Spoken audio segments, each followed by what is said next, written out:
What's up, everybody? It's Vista765 here, and today I want to talk about Tekken 7 and the final DLC character for Tekken 7 Season 1 Pass. That's correct. Recently, Noctis from Final Fantasy 15 has been announced for Tekken 7's final DLC character. And there's a bit of confusion surrounding it. There's a lot of hype surrounding it and a lot of confusion. The confusion comes from the fans who actually wanted believe his name is Kazuma Kiryu from the Yakuza series to be the final DLC character. We're all confused because Harada, the producer of Tekken, he asked us who we like to see, and even mentioned in an interview when somebody was interviewing him, they even mentioned, Kazuma's name. And for some reason, he was like, oh, is he very popular? In a joking manner. So, I think we all kind of figured he was joking like Harada likes to do, and they would put him in the game. But that was incorrect. They ended up putting Noctis in the game, which I guess makes a little bit more sense because he's very popular right now, even though I'm not really a big fan of Final Fantasy 15. I just want to get that out in the open. I don't care about that game. I think it's highly overrated. I think because it looks a little pretty, a lot of people really overestimate that game. But you know what? We're not here to talk about that. From the gameplay footage that we actually seen, it looks like he fits into the Tekken series pretty well. Actually, the little short teleports that he was doing, it reminded me of Bloody Roar. Bloody Roar had a character named Bakuryu, and he could do these little short teleports and even a teleport and a reversal. And it kind of took me back to Bloody Roar because Tekken is doing some stuff that I haven't seen in a 3D fighting game since, well, Bloody Roar. From having a character who can shoot fireballs to having a character with high jumps and having a character with teleports. It's all really bringing me back, even though, I feel like it was just yesterday. Anyway, continuing on with the Noctis talk. A lot of people are saying that he would have been better off in Soul Calibur because he's a weapon-based character, and Soul Calibur is, well, a weapon-based game.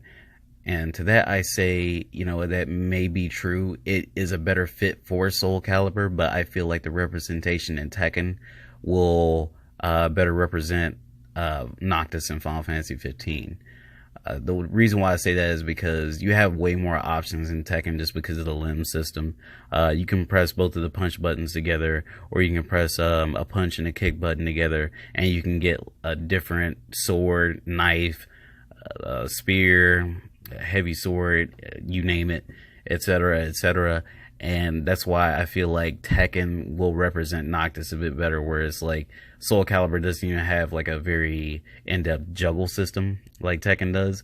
Like we've seen in the trailer where Noctis launched, I don't remember who it was. Was it Double Gen or was it somebody else? It may have been Steve Fox. He launched Steve Fox up into the air, and then he did juggle, which it represented a juggle, well, not a juggle, but an air combo that he does in Final Fantasy 15. And I feel like if that was Soul Calibur 5 or even Soul Calibur 6 with a Soul Calibur 5 juggle system, it would be kind of weird because the characters would just move in the air or something along those lines. And I just don't feel like Soul Calibur is fleshed out juggling or even air combos or anything along those lines. So yeah, definitely would be a better fit at face value for Soul Calibur, but as of right now, the way Tekken is fleshed out, I would say he is being better represented in Tekken than he possibly ever could in Soul Calibur. So that's all I got to say about that. My feelings about the character, I really wish we could have had the Yakuza protagonist. I'm sorry if I butcher his name, Kazuma Kiryu. He seems very interesting, whereas opposed to Noctis, where Noctis was kind of flat in Final Fantasy 15. There wasn't really that much to him. You know what I mean? But it's whatever. He looks like he's going to be a fun character to play with. Hopefully we get a season pass, another season pass, season 2, and we get a couple of legacy characters. I would say about 6 would be nice, but that's just me. Let me know what you guys think. Personally, like I said, fine by me, but some people think that it's the worst choice ever. You guys let me know. Later.